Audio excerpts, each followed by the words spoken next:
everyone. Welcome again to Snooker Skills and Drills, the Touch and Go series, the interview series where we discuss Dr. Moses Powell and Snooker Jiu-Jitsu.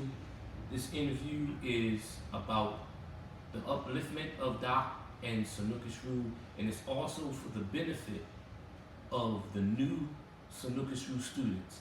It's for the up and coming masters. And today, I want to get right into it because I was so excited about this interview. I couldn't even sleep last night. I was up at 3 a.m. and I tried to go to sleep, but I kept playing conversations and interviews in my mind, the questions I was going to ask. So, without further ado, you've heard of Sugar Ray Robertson. You've heard of Sugar Ray Leonard.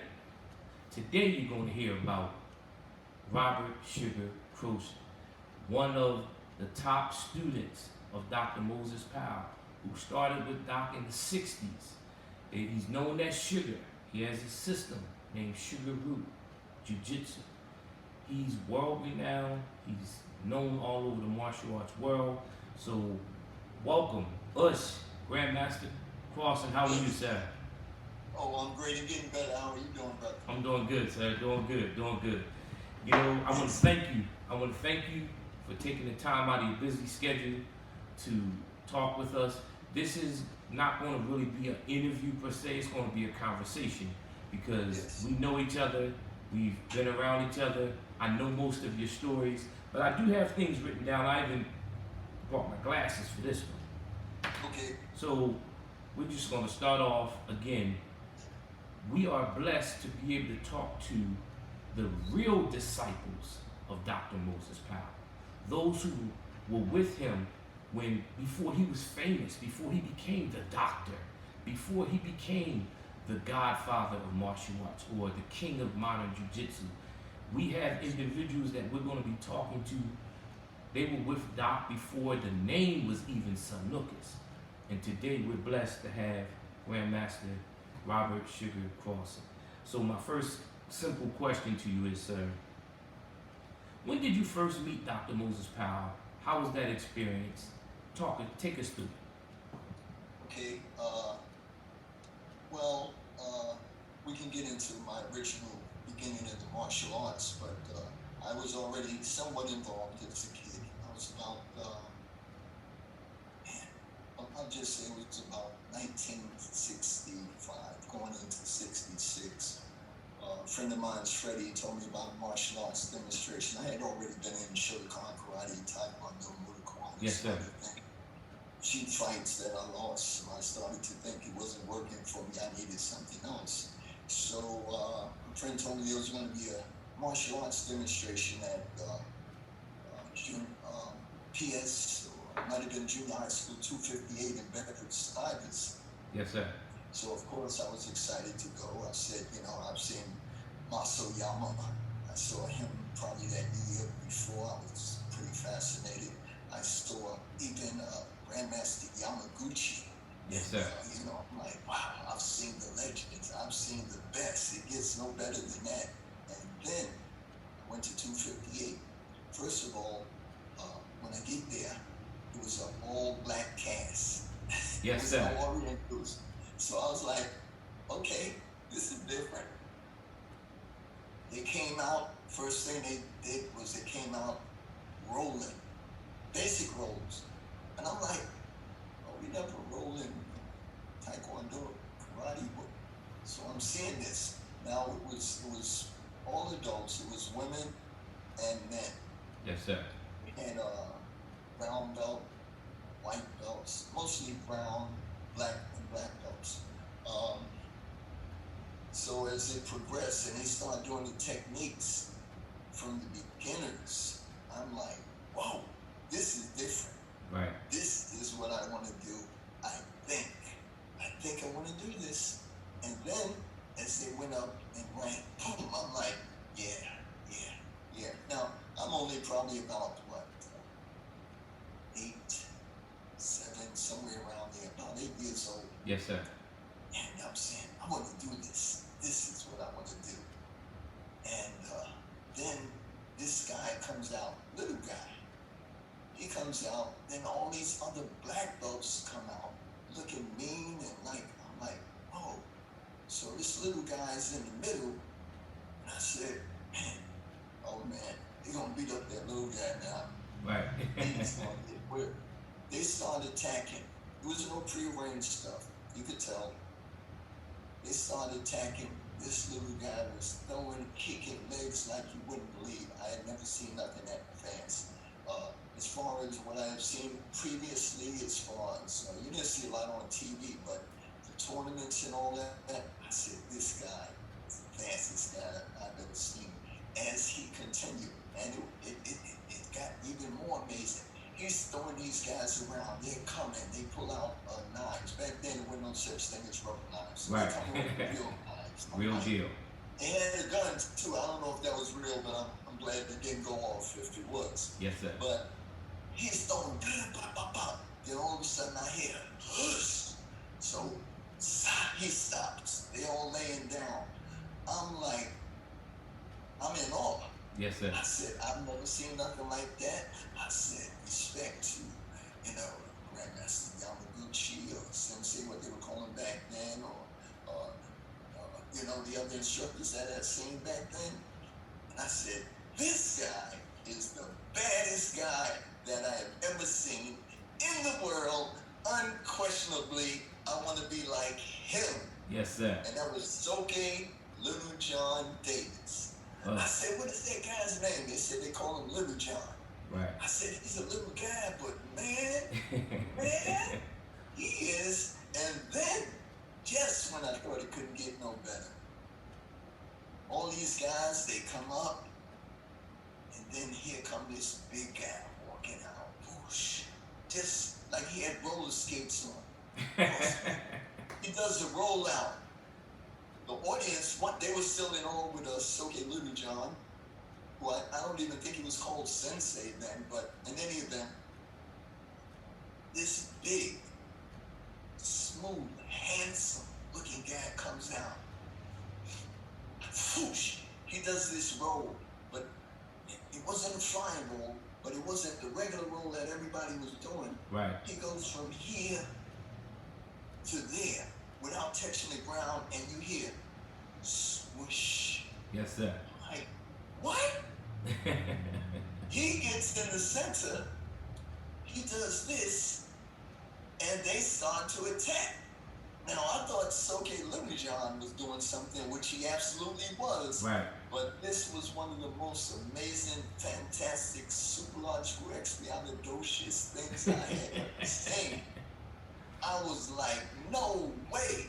I'm doing this fielding for trick cameras and all kinds of wires. Right. He's throwing these guys, and they come, and he's moving, and he's turning, and he's rolling, and he's boom, boom, boom. I was like so in awe. I said, absolutely, positively, unquestionably, I must learn this stuff. I'm going to go and I'm going to meet that man, Moses, that's what they was calling him, Moses and Little John. I'm going to go meet that man, and I already had it planned. What I'm going to do, I'm going to go up to him and say, excuse me, Mr. Moses, my name is Robert Crosson, and I enjoyed your demonstration, and I want to become a student of yours, so I would like for you to tell me when I can show up. So I went over it about 5-10 times. The show was over. I was just amazed. So now I go to the back. He's in the front of the school, down there the stage. So he's talking with someone. So, Soke Little John, he's there, so I'm like, how you doing, sir? So he didn't know who I was. No kidding. How you doing? Pass on the head. You enjoyed the show? Yes, sir. Oh, you're amazing. You're good. So he was talking to someone, so he left. So Doc was standing there with his back turned like this. Remind me of that movie of King Kong. You see King Kong there, and he turns. Yes, I'm sir. like, excuse me, let me turn my phone off. Okay. Yes, sir. Take your time. Take your time. I love this story. I love it. Yeah, hold on. One second. Okay, let me turn this off. They've been calling me from Venezuela. I just got off with Panama, Costa Rica. But anyway,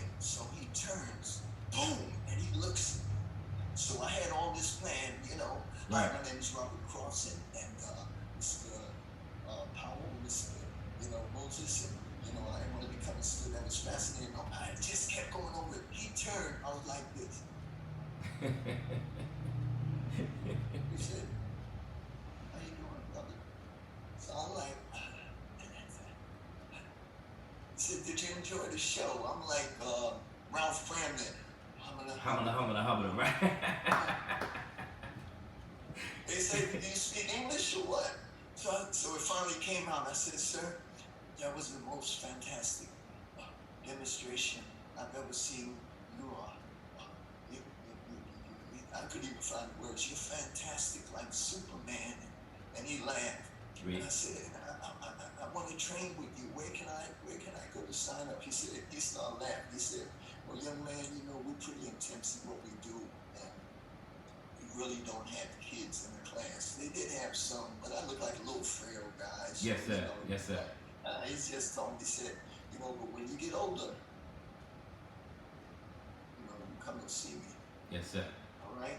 So that following week, I go down. They were at 258, and Bedford-Stuyvesant is, no, not 258. They were at that 258 because they had the classes, the same school that they had the demo. Right. So I show up and I see him. He looks pretty. "What are you doing here?" I said, "Sir," he said, "when I get older." Well, I'm 2 days older and I'm ready to train. He laughed. He said, "Go sit down and watch." Yes, So sir. I'm watching. But as I'm watching, I'm like, they're doing movements. I'm like,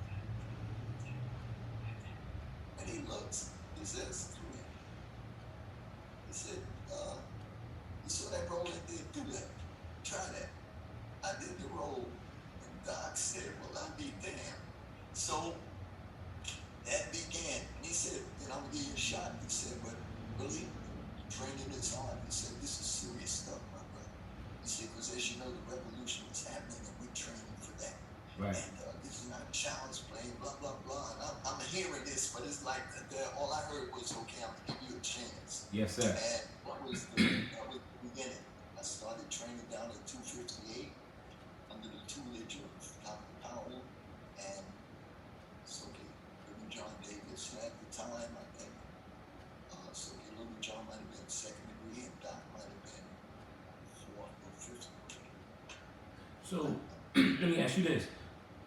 When you finally got admitted into the class, talk to us about how the training was, the conditioning, some of the drills that Doc taught, some of the lessons that you received, and how was the class structured? Talk to us about that. I would say torture. Did you say torture, sir? Torture. We didn't have mats, so we fell on the pavement floor. That those hard floors they have in school. Yes, sir. You fell on that, smack out. It was just a sting. He said it's better than busting your head. Yes, sir. He said, "I told you the training wasn't going to be easy." I would say, if you're going to complain, the door's out there. But I never complained. I just smiled. I sucked it up. But push-ups, the sit-ups, we had to carry each other on our backs, step up on chairs, jump on. Stuff I can't even explain. Sit-ups with people on our back, laying on top of the desk, inside the classroom, jumping up on the desk, going around, rolling, ducking, and just different things that they don't do today. And of course, all the physical, the punching, the kicking, the rolling, the drills. There was no katas then. He didn't really believe in katas back then. It was fighting. It was about fighting, defending yourself in the street, a street situation. And from that day, he used to say, "Watch your back." That's right. Back your way at all times. He said, "Don't trust nobody." Well, he said, "Don't underestimate them." That's Right. what he said. Yes, sir. Yes, sir. Don't underestimate. But the training, they had the Makiwaras. We used to hit that. But we didn't even have a Makiwara. We used to punch the wall, the closets. There was wooden closets in the school, in the classroom. We would, then they did eventually have some mats. Oh man, that was a blessing. I would have jumped off the building. We had mats. That was it. And that's when I really started getting into rolling. But the conditioning, that was very important, because if you wasn't in condition, you couldn't handle the workouts. There was no child's play. Yes, sir. Yes, sir. Yes, sir. Okay, let me ask you this. I'm gonna ask you two questions. Number one, what made Moses Powell different from the other instructors that were around? And when I came up in the 70s, there were challenges. People would show up at your dojo, challenge the dojo, challenge the instructor. Sometimes they would get whooped. They would join the class. Sometimes the fight would be so intense that the two instructors became very close friends, so the two dojos worked out together. And then, of course, there were those who just remained enemies. Now, this is in the 70s. I just can't imagine it, but you were there. Were there any challenges to Doc's class? Well, yeah, some of them are not living anymore, but those who are, like you said, many came, and because to tell you the truth, they had such a high respect for Doc, such a high level of fear, because he was like perhaps one of the most feared and respected martial artists back then. Yes, sir. You had GrandMaster Peter Urban, you had so many different instructors back then, but he was one who people respected, you know. So when they came to the school, not only did they respect him, but they respected the black belts and the students that were there. Right. Because they knew this was no toy dojo. Yes, you don't sir. just walk in here and think you're going to challenge, you know, a test. And in the words of Richard Pryor, that's the test for your head. You know, because when you fail, you wouldn't even know you failed because you might be dead. Right. So we had some really dynamic fighters there, you know, kind of moving forward and backwards. But to answer your question, there was a few guys inside the dojo, once they got in there, that thought they could challenge him. There was one guy, this guy, I don't know if he was on, I don't know what he was on. He had to be on something. But he challenged Doc one day. And Doc laughed. He said, did you just say you want to? He said, yeah, Doc, I want to move around with you. I think I got something that you might not be able to handle. Man, Doc said, you know what? He said, take one of them knives. He said, what? He said, take a knife. He said, because I need to be able to justify what I'm about to do. You know, he said, they're not going to understand this, right? So, oh my God. I don't want to tell you, he said, take the knife. He said, you're going to wish you would have. Not that it's going to help you, but you'll feel a little better thinking you have a chance. Wow. Clarence, you know, when he comes around, he said, I just want you to just cut me and do what you want. So Clarence, he said, well, just stand me a little bit, do what you want, do what you can. So Clarence, you start moving around doing this West Side Story stuff. Right. Man, next thing I know, Doc, and he had on his regular clothes. All of a sudden, hit Clarence with a belt, pulled it out, whipped it like a Bruce Lee Chucker. Yes, Clarence sir. went down on the knee. He started hitting him. He was whipping him like Kuti Kente. So Clarence get up, he gets the knife, he comes out, he pops the knife, sweeps his leg out. Once again, I'm amazed. Right. I'm like, man, how much better can this get? There was another guy. That story was deep. But anyway, Clarence, he wound up, you know, he stayed after, you know, he looked like afterwards, man. It was funny. Yes, sir. So before you go on, let me say Arthur Hudson, who was one of the right. I was going to ask you about Hudson. In fact, can we save the Hudson story for a little later on in the interview, because that's one that I know about, but I want to talk about it. You know, I had asked you what made Doc different from the other instructors, and that right there made a big difference. But don't go into the Hudson story. Give us another exciting Moses Powell Sanukashu story that most people don't know about, because I love that last story. Let me tell you what made him different, in my opinion. Before all this that exists now, this MMA, mixed martial arts, called this kickboxing stuff, he was doing all that back in the 60s. He was a good boxer. Right. He was doing the jiu-jitsu. He was doing lots. He was doing the street fighting. He Yes. was very athletic. I mean, he didn't. I didn't see him do the one finger roll until some years later, because you know he just used to keep coming up with stuff, creating Right. stuff. He would do the bridge roll. Yes, sir. Teach. And what happened was he one day said, "Brother Rob," he said, "I want to show you something." So he did this rollout, and he did it in a spear hand form, and he held up on the spear. Yes, sir. And rolled. And I'm like, you know, I'm like speechless, because he kept just raising the bar. Yes, sir. He said, "I want you to create something like that." He said, "You know, you're very creative." This was, you know, some years later on, but we'll get into that. But that's how the flying roll came about. But what made him different was his level of athleticism, his perception of being able to, like you see some fighters like Fredo Benitez back in the days. Right. You know, guy with I try to hit him, and he's just like nothing. You couldn't touch him. Doc was like that. I think Doc could have been the heavyweight champion of the world if that's what he chose to do. Yes, He sir. could have been the best football lineman. He could have been whatever he wanted to do, but he chose, you know, to do some martial arts. But his movement, he was just fluent. I've never seen a big guy like that. Wow. Move, you know, up to that point. Okay. So, yeah, there's so much I can go on about. Let me. You know, you and I talk a lot, and you've shared a lot of stories with me.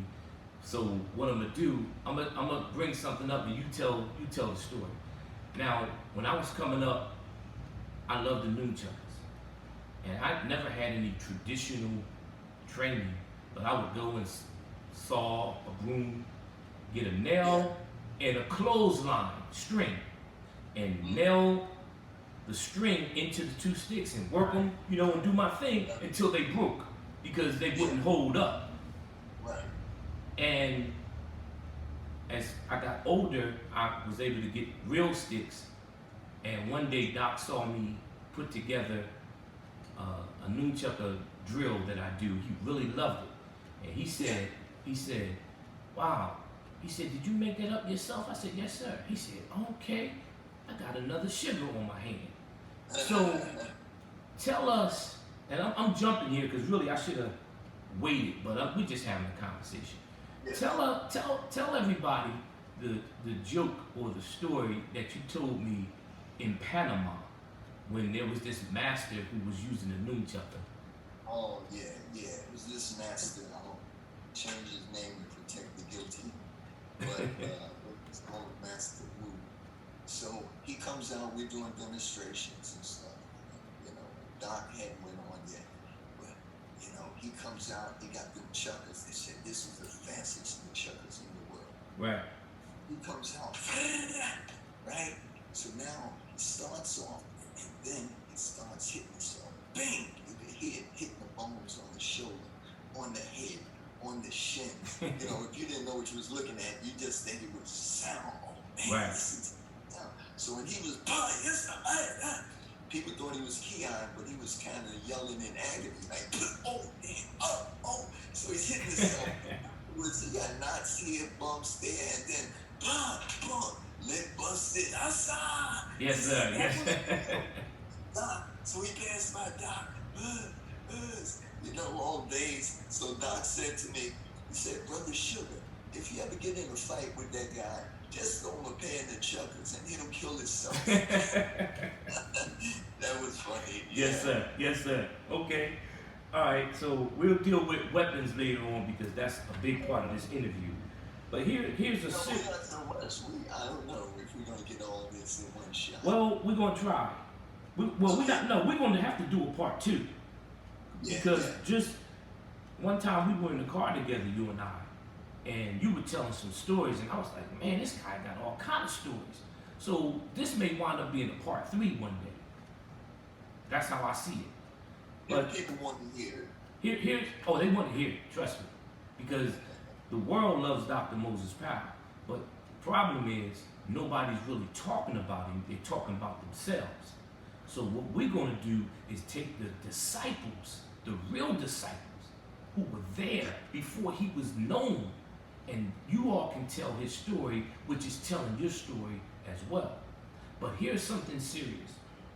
Briefly, tell us about the relationship between Dr. Moses Powell and Grand Professor V. Because Doc loved that man. He looked after him. He wanted to protect him to make sure no one took advantage of him. So can you tell us something about the relationship between Grand Professor V and Dr. Moses Powell? And then... In a nutshell, Doc had a great respect for him. I've seen Professor V throw Doc around just like Doc would throw Soke around, like Soke would throw me around, like I would throw my little cousin around. But Doc had such a respect and humbleness around him. Even though he was a big figure, well-known, world-renowned, and respected, when Professor came, then he humbled himself and he made sure everybody else respected him. He made sure everybody else knew that this was his instructor, where he came from, and that he never forgot that, and he never would forget. And like you said, he would protect him. Yes, sir. Yeah, and this is a quick story.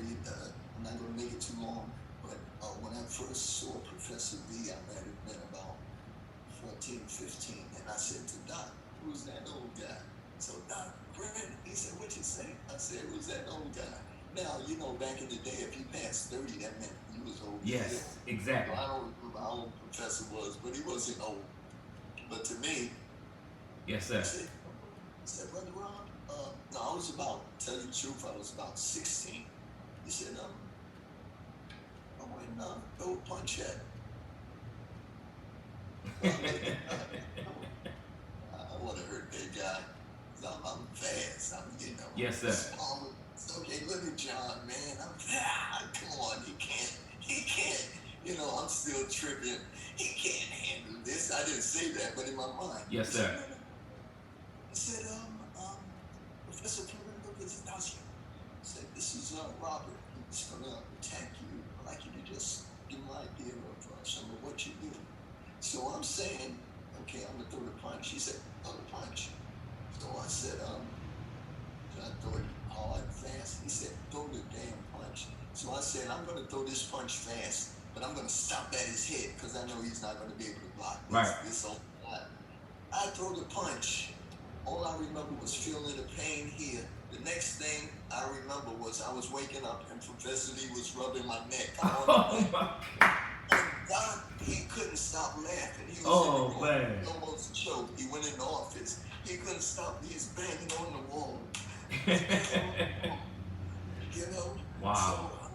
So, and Professor Lee talked to me afterwards. He said, you gotta humble yourself, and once again, never underestimate anyone. Right. Wow. It was a great lesson, but Doc, he cracked up. He said, "But you want to attack him again?" No, sir. No, sir.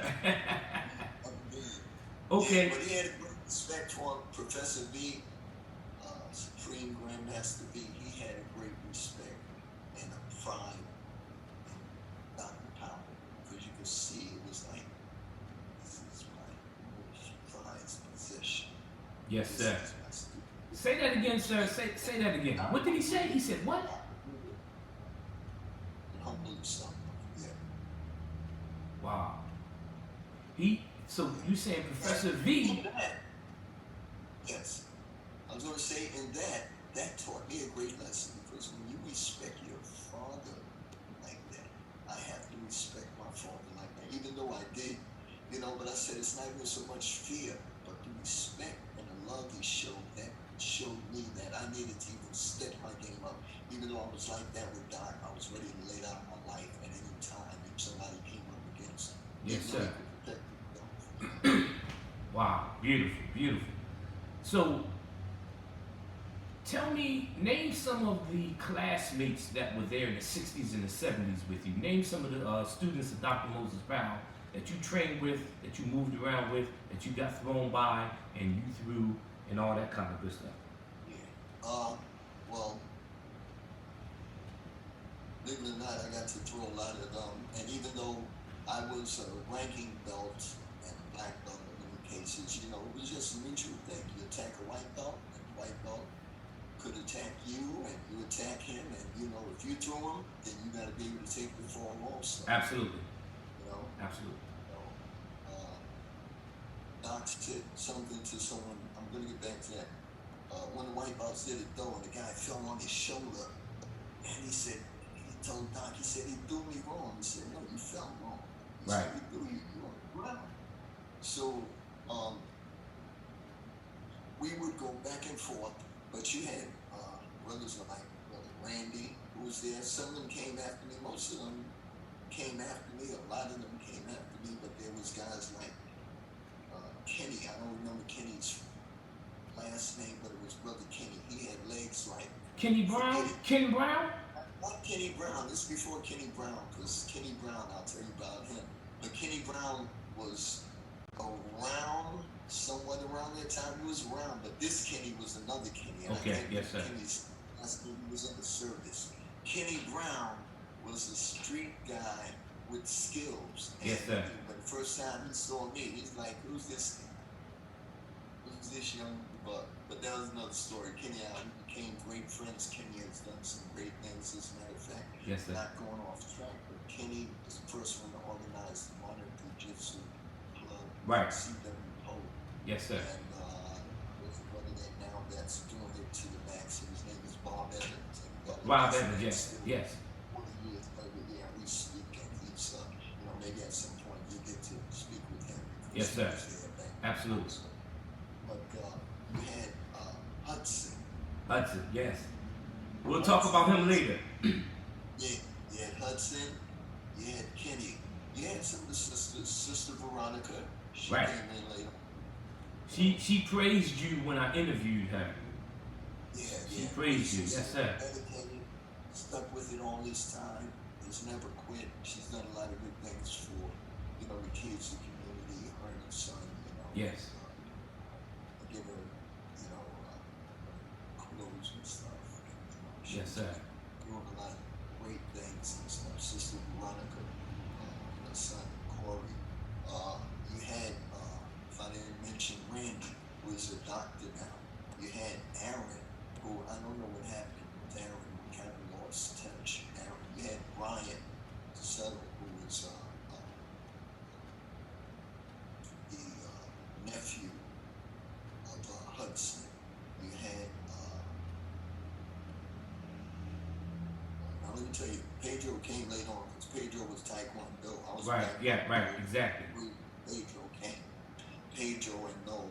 You had Jimmy, who was a lifeguard. You had Brother Teddy. I think you had him on. I can't remember his name now, but Urban, that's Urban. But Brother Ted is Professor Urban.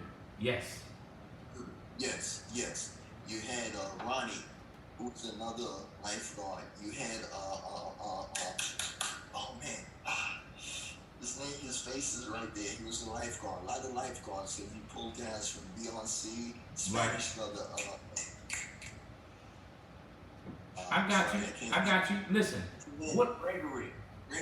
What about? Like, I love dancing, and you have the LA dancers in Philadelphia. How?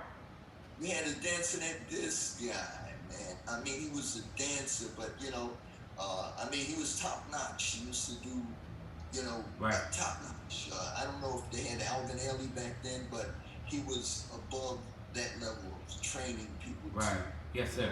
In fact, Harold. With his kicks, I say he was the original nutcracker. But Harold. But wait, let me go back. Before 554 Atlantic Avenue, before I really started training serious at 258, there were some other sisters. There was a sister named Terry that Soke Little John trained. She was a brown belt. She was a terror. Terry, Sister Mildred, she was a purple belt. And they were at the demonstration. And Terry would, I would go to Terry's house and she would, train me.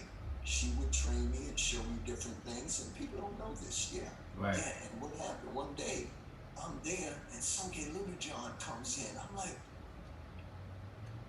that's Little John. She said, yeah, that's my teacher. Mm-hmm. So he's playing with me. He says, what are you doing here? said, this is my girlfriend. It wasn't, but he said, this is my girlfriend. Right. You hit on my girlfriend? I'm like, no. I'm like, maybe like about 12 then. I start crying. I'm only playing, man. And he started training me. Sutter Avenue and Fountain Avenue back then. Right. Who was on the demonstration team with you? Which team? Because I mean, over the years. I'm talking about the early days. Well, you know, it was the brothers that was at the dojo. You had a lot of black belts, and some of them I can't even right now. Their names are not popping up because we had other martial artists that would come from other schools. Right, and they you know, performing with us sometimes. But Randy, pretty much, Aaron, Gregory, Lumumba. Yes, Lumumba. Yes. And what about Olgesby? Olgesby. Yeah, I was getting ready to mention Olgesby now. Olgesby was like a big combination of, how can I put it? He hit hard like Mike Tyson. He moved smooth like Larry Holmes back in the day. Right. And he kicked like Van Damme. All that stuff Van Damme did, the splits on the chairs and all that there, you know, it was cute and it was nice. But Olgesby, as big as he was, but he was in shape. He wasn't fat. Right. He was in shape, and he would do all that stuff. That's my man. We go way back. You know, the greatest you'll ever know. You know, I had said to you that I had a surprise for you, and I know Professor Olgesby. Oh, really? And guess what? Sugar, Professor Harold Olgesby, GrandMaster Sugar, Robert Crosson. Brother, what's going on? GrandMaster Sugar, how are you, my friend? You got to speak up, Professor. Oh, how are you, my friend?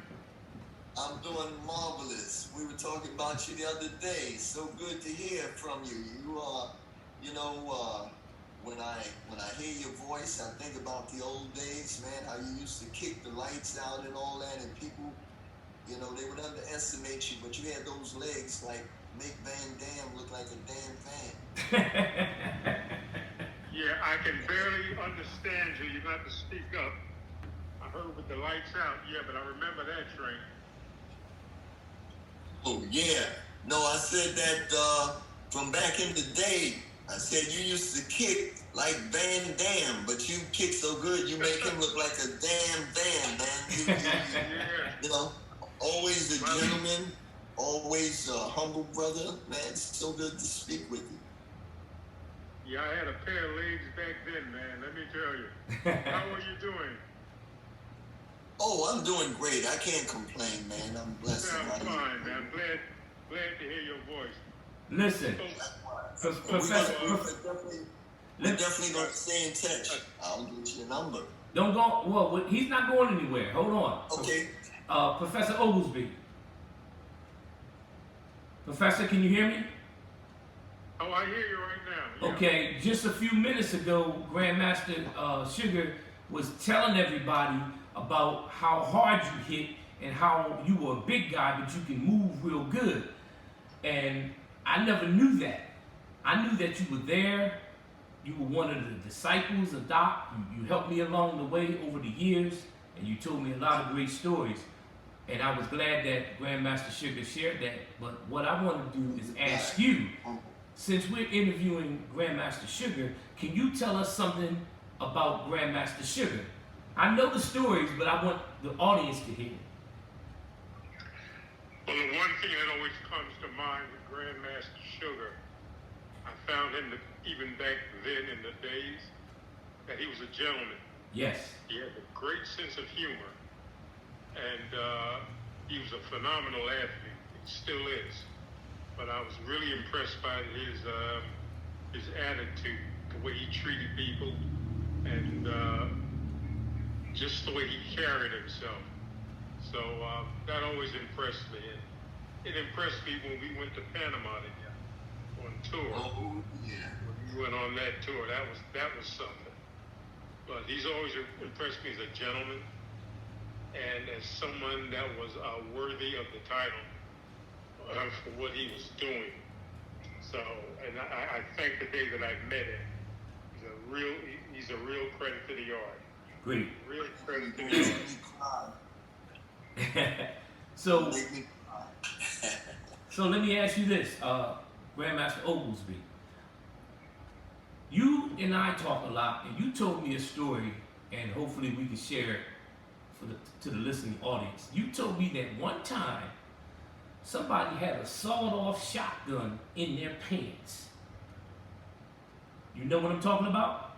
I know what you're talking about. I read that at one of our GrandMaster Sugar's articles. Someone had approached him, and in his pants, Sugar was able to see the butt end of a sawed-off shotgun. And before he could pull it out, Sugar took action. I think that's about when the time was when he decided it's time to leave New York. Okay. Yeah, I remember that one. So we were talking about some of the classmates, and we mentioned Lumumba, Pedro, and different individuals, and then Hudson came up. So this is a story that I've heard for a long time. So I want to ask you about the story about Hudson. Then I want Grandmaster Sugar to come in and co-sign it. So can you tell us what you know about Hudson, you know, where he went to school, and, you know, just tell us a little about him, and tell us about this so-called challenge he made with Dr. Moses Powell. Yeah, Hudson and I were very good friends when we met. But Hudson, he was on the Wingate High School fencing team. I can't remember if he was the co-captain, captain, or whatever. Hudson was a fencer. That's why he had those, that's why he could hold that forward stance for lengths of time. And he had good legs. But he was also, as Grandmaster Sugar will tell you, Hudson was very short in stature compared to the rest of us. So he had a complex about his height. And a lot of people who didn't know him would try to take advantage of that. He was no one to take advantage of. Yes, sir. Hudson was a profound fighter. And he was able to take care of himself. Kenny Brown, one of Moses Powell's black belts, as well as Mr. V's top 8 Don, would tell you the same thing. They used to provide security for Moses Powell's family when they went off to the Bahamas or wherever. Right. But he was a fighter. Hudson was a fighter. Now, the incident that you're referring to with Moses Powell with Doc, how that developed, I don't know, but I heard he kind of like challenged Doc. And if memory serves me correctly, that day or that evening, Doc closed the dojo. And he told all of us to leave and don't come back. And we weren't going to argue that point with him. He told us all to leave except for Hudson. So he and Hudson were going to, as we say, duke it out in the dojo there, or whatever. Well, the next day when we came back in for class, Hudson's arm was in a cast or a sling. And he had a few visible marks of facial blows that he had received, but his arm was in a sling, cast or whatever. And he showed the effects of that battle. Yes, sir. So we laughed among ourselves. I said, you know, I don't think you'll be challenging Moses Powell anytime soon. So yeah, but he made that more. Moses always let it be known. yes, sir. So Grandmaster Sugar, what can you tell us about Hudson and this incident? Because I've heard about it. Let me hang around for a minute, you know, from the first blow when he hit Hudson dropped. And he said, is there Brother Crosson? Because they had a key. He said, lock the door behind you. He said, we don't need no witnesses to about what's about to go down. So we're outside. We're like, man, you know, I wonder what's going on. Nobody was thinking, well, Hudson's going to fire Doc up. Right. We were saying we better hang around so we could get rid of the body. You know, so, yeah, but eventually we left because they was in there. I don't know all that transpired then, but like what Olgesby said, Hudson had a cast on his arm, his jaw was fractured, he had marks on his head, marks on his shins, his body. When I did talk to Hudson, he said something to me. I said, yo, so what happened? So he said, man, he said, look, he said, Brother Sugar, he said, let me tell you something. In my life, I have made some real dumb mistakes, but this was by far the dumbest thing that I've ever done. Yeah, that was a mistake, all right. It's so bad. I thought I had died and came back. I was wondering if I was in heaven or hell. So yeah. But Hudson would talk about it. He said that's a big mistake that he made. Yes, sir. And Doc would talk about it, but not much. Right. Okay. Well, here's what we're going to do now. Because we're more than halfway through this first part of the interview. So what I want to do is give you an opportunity to tell your own story. Sugar-Roo Jiu-Jitsu, or Sugar-Roo, and then you have Sanukis-Roo. And they almost sound the same. Tell us, Grandmaster, how did you, when did you, and why did you develop your own system? Give us the story. Well, let me just go through a few things first and foremost. You know, coming up with Doc and being able to travel with him around the world internationally, and when he took me under his wings to travel and do demonstrations, I'm not sure. I think Soke Little John at that particular time was not able to go on the tour, so he asked me. There wasn't many people that could handle what he would dish out. Yes, sir. So I went on the tour. I didn't know where we were going, but we wound up going to Trinidad, Grenada, Antigua, St. Vincent, Dominica, and a variety of other countries in the Caribbean, as well as eventually around the United States. And there was many times when I was the only Uki in Grenada and Trinidad, and, you know, doing 2 to 3 demonstrations a day, no mat. When he was in his prime. I attacked him one time and my arm was dislocated. I said, sir, my arm is dead. I can't use it. He said, good, that's why you got 2 arms. Come with the other side. And the other side, he placed it back in. But anyway, fast forward, I want to say, you know, there's a misconception. People think I just left Doc. I never left Doc.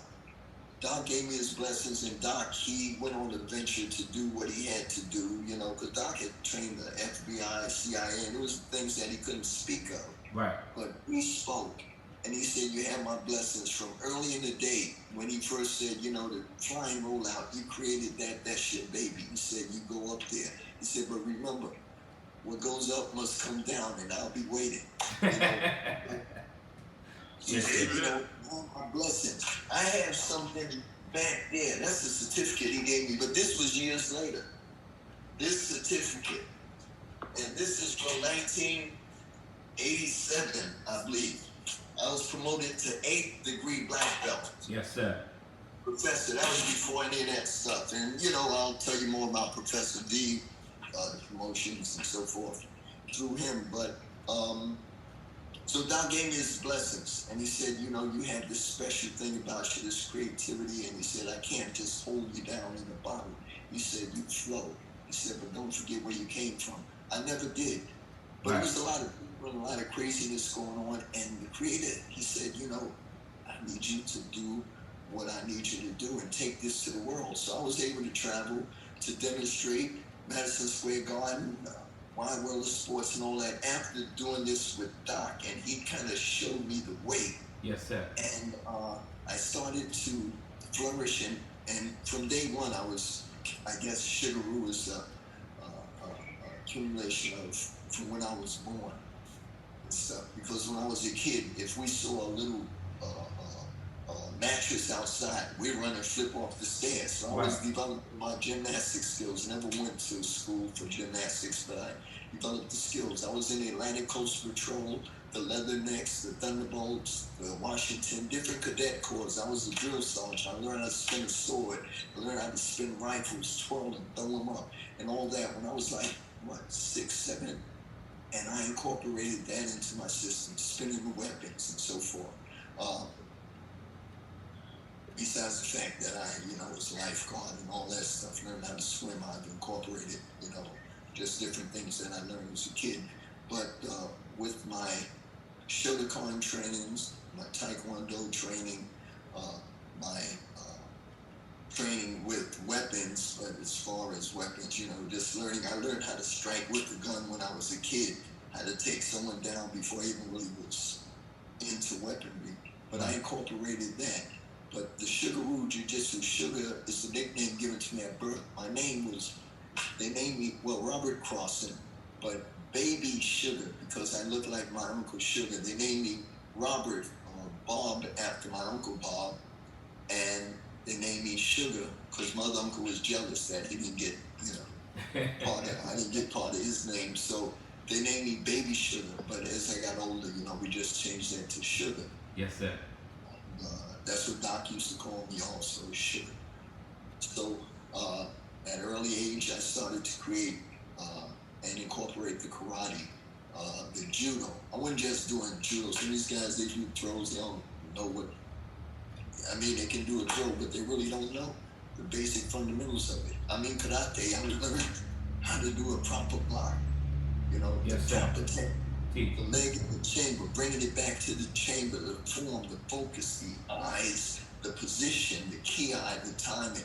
And I would look at some of the greats and I would just try to emulate, okay, Papa, let's see what he's doing, he got that.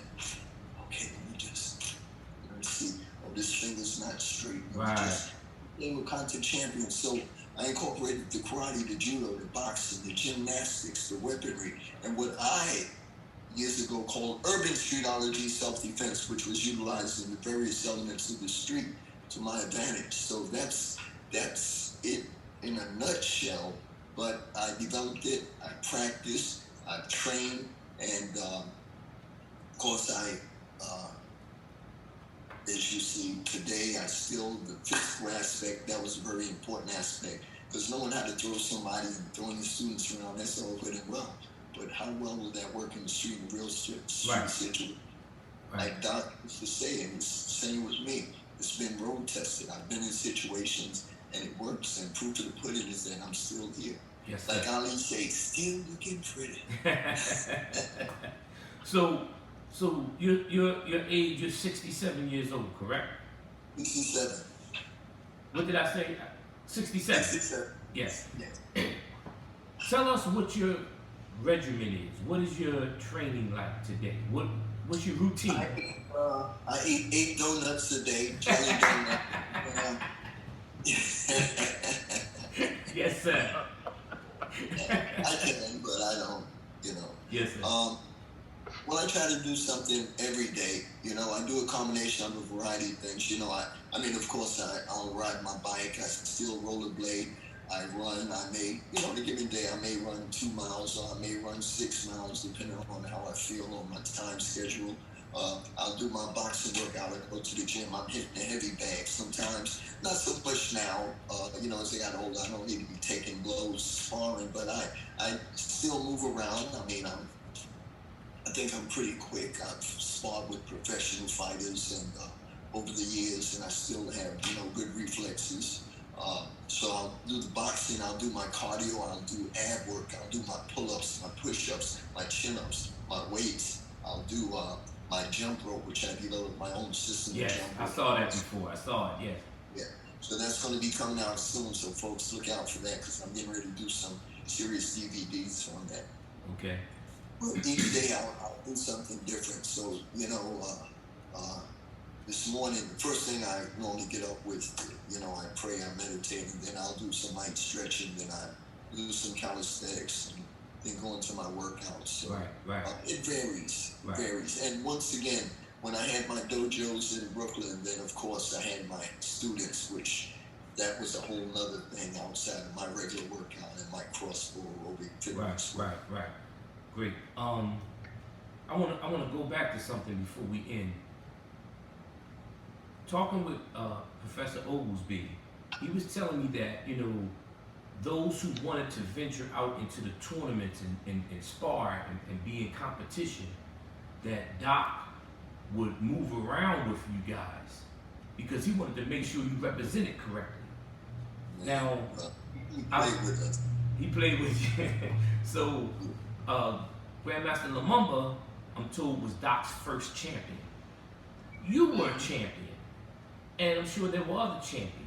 Tell us how it was when you were with Doc under his tutelage, but you were involved in tournaments as far as fighting.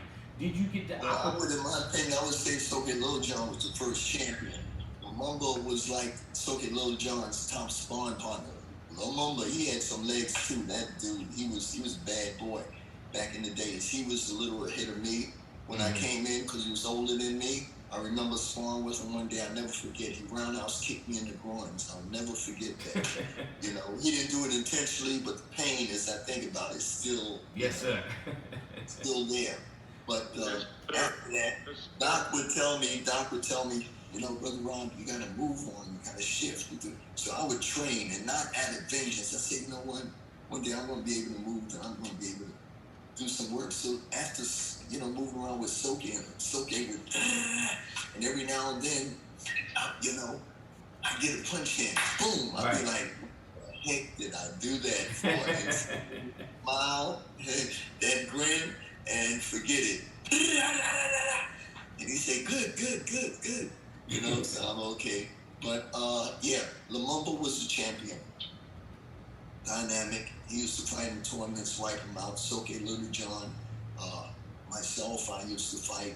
Randy used to fight. Aaron used to fight. Olgesby, he couldn't fight in the tournaments because he would kill somebody. So they punch him down. The wall would fall. So they said, no, sorry. We need you to referee. Right, yes, sir. We can't have no murders, you know, that ruin our whole reputation. Right, yes, sir. Yeah, so, you know, people don't know, but back in the days, I've fought a lot. I've traveled with Soke Little John. He would win middleweight division at that time. I would win lightweight. Then one of us would fight the heavyweight. Then they would have us to fight each other, which, you know, of course, you know, I would always want to assert that's good. Right, yes, sir. Respect, yes. Yes, sir. No. You know how we do. So I knew I was saying, okay, you're going to get an ass whipping today. But we used to handle it. The flow was there. Right. They throw, I throw, and we had that flow just like in the super weapon. Just natural stuff. Right. See, it's so much. You have so many different stories of super power, super weapon. Oh, man, I have so much stuff here. I don't know how we're going to do this. Maybe we should just. Maybe we should. Yes, you got Grandmaster Olgesby here, and maybe we can just schedule when we get done. Give me a call, and we can schedule part 2 because I haven't even scratched the surface, and we already into an hour already. Yeah. So I want to say this very quick while I'm thinking about it. You know, and once again, you know, it's a lot of bickering, and you know, a lot of brothers who know me, they don't call me. You know, some people I don't know, they may have animosity, they don't know me.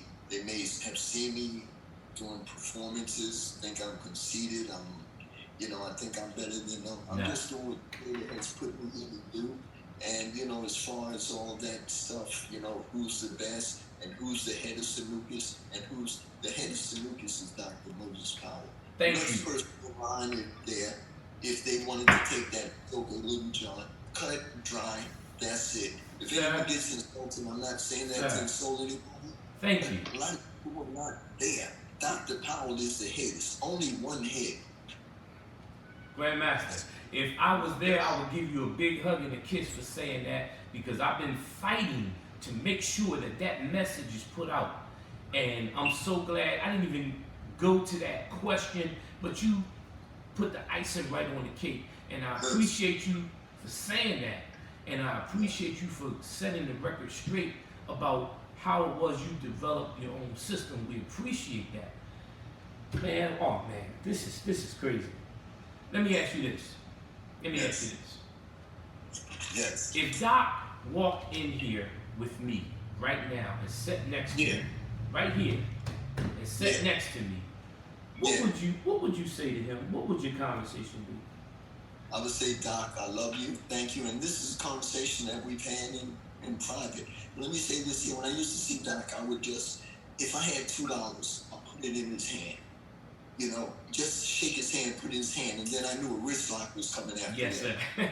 And then, you know, one day I did something nice for him, and he didn't throw me. I said, what happened, Doc? You didn't throw me. He said, I realized that's the hand that's signing the checks. We're not going to do that. But if Doc was there, I'd tell him I love him. You know, Doc, you imagine this being Doc, this being me. When we people thought we were separated, but when we came together, we was one. I may have went out and came back another direction, but when we got together, we was one. Go ahead, Sugar. So they could say what they want. They don't know the story. They wasn't there. You know what I'm saying? Yes, sir. Last but not least, I'll say if this is me and Doc, and this is Soke and Professor V, when they came together, we was all this one. So that's all I gotta say. I'm out. Don't leave. That was beautiful.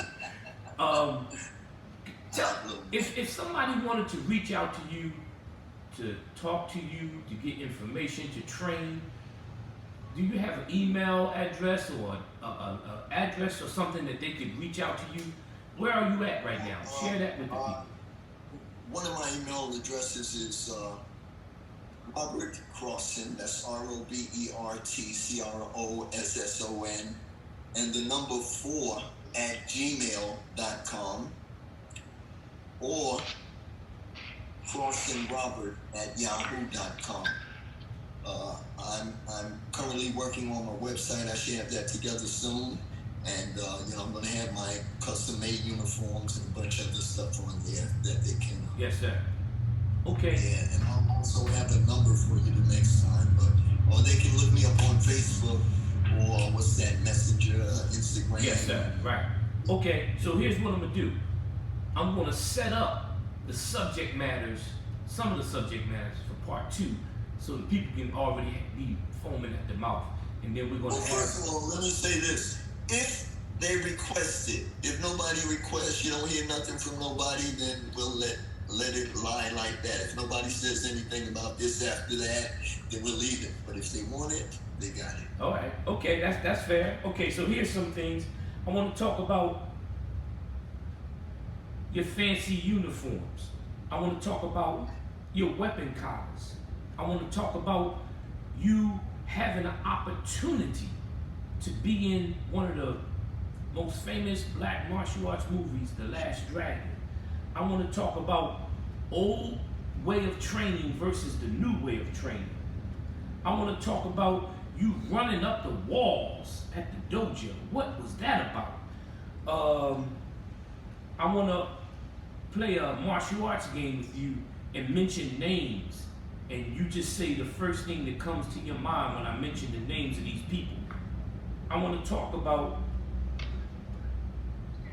well, you already covered who the head of Sanukas is, so we don't even have to deal with that. I want to talk about your world travel, some of the famous people that you trained, some of the people that you worked out with, some of the championship great boxers, legendary boxers that you work with in your security work. That's part 3 actually.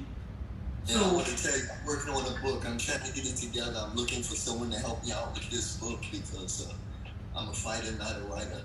And you know, I'm working on. I've got so much information, but it's in the universe. It's going to happen. Yes, sir. Yes. Professor Olgesby. Professor. Somebody calling? Yes, sir. Professor Olgesby. Do you have any? Do you have anything you want to share before we end this interview? As I mentioned to you once, I think one of the most amazing things Grandmaster Sugar back this up. When we started, I mean, there were students. When we look around on Facebook and the various martial art magazines and various dojos now, you see how many Sanukas Roo students there are, male, female, short, tall, kids, black, white, Hispanic, Asian, that there are today. It's astounding because when Moses Powell started, Robert knows that we had basically no recognition. And That's right. Grandmaster Sugar will tell you, when they would go to apply to partake in a tournament, whether it might be kata or weapons or fighting, a lot of times they were denied because no one ever heard of them. Yeah, exactly. No one ever heard of them. They were denied admittance to tournaments. We didn't have matches in that dojo. We didn't have diplomas. It wasn't until maybe early 80s, late 70s that we got diplomas. My black belt diploma is from 69, I think it is, June of 69. And Noel Arrington's was somewhere in June or July also. His diplomas. But all we had really were the belts. And it was not an uncommon factor. That's right. When we went to work out at the dojo, it was not an uncommon factor. You're going to leave there with your gi bloody. You might have a fracture, fingers, ribs, bruises. You look like you actually have been in a fight. Yes, sir. But Doc's main goal was, you want to fight tournaments, that's fine. But you got to learn to take care of business on the street first. Yes, sir. Yes, sir. That was his primary thing of business. We had a female student. Her name was Terry. Terry, that's the one. In the 60s. That's the one that started training me. And on the way home, Terry was going home by herself. And this car full of 3 or 4 males decided that they were going to rape her. Well, when Terry got through, one guy lost an eye, one guy had a broken arm, and I just can't remember the rest of the bruises the other guy sustained. But one guy definitely only has one eye now, unless he has a glass eye, and the other had a broken arm, and the other one various facial injuries. So you have to learn to deal with the street first. And Doc had a famous saying, what I'm teaching you is how not to fight. Now that might sound kind of out of context if you have to sit down and analyze what he meant. He didn't mean for you to go out there and pick fights and to show your skills. How not to fight was, if it came down to the real nitty-gritty, you did everything in your power to avoid that fight. If it came down to the real nitty-gritty, you were able to take care of business. And like Grandmaster Sugar said, I thank him to this day for the knowledge that he bestowed on me. Yes, sir. Beautiful. Beautiful. Well, I didn't sleep last night because of this interview. Now I know why. Because there was so much history, so much knowledge. And I know it's much more coming. I want to thank you, Grandmaster Sugar, for your time. And what Professor Olgesby said about you, I want to say it about both of you. I've been around a lot of the masters. I've been around, talked to a lot of them. But you two have always been a class act, always respectful, and never any negativity. And that's one of the reasons why I wanted to do these interviews, because I want to ask questions not for debate, not for fighting and argument, but I'm asking questions for clarity and understanding so the truth can be told. Because I can't tell your story, only you can. So I want to thank you so much for blessing us with this interview. Professor Olgesby, you know I'll be talking to you. I'll also give you Grandmaster Sugar's number and vice versa so you two can catch up. And make sure he has my number. Yes, I will. Yeah. And Grandmaster Sugar, I will be calling you later on. And Okay. I thank you again. I hope that you all enjoyed this interview from Snooker Shoe Skills and Drills, the Touch and Go interview series. Go to my YouTube page, Quiet Storm Dojo, or my Facebook page, Snooker Shoe Skills and Drills, and you'll be able to see this interview. Thank you again. God bless you, and I'll be in touch. Eye to eye. Us. Thank you. Us. All right. Take care.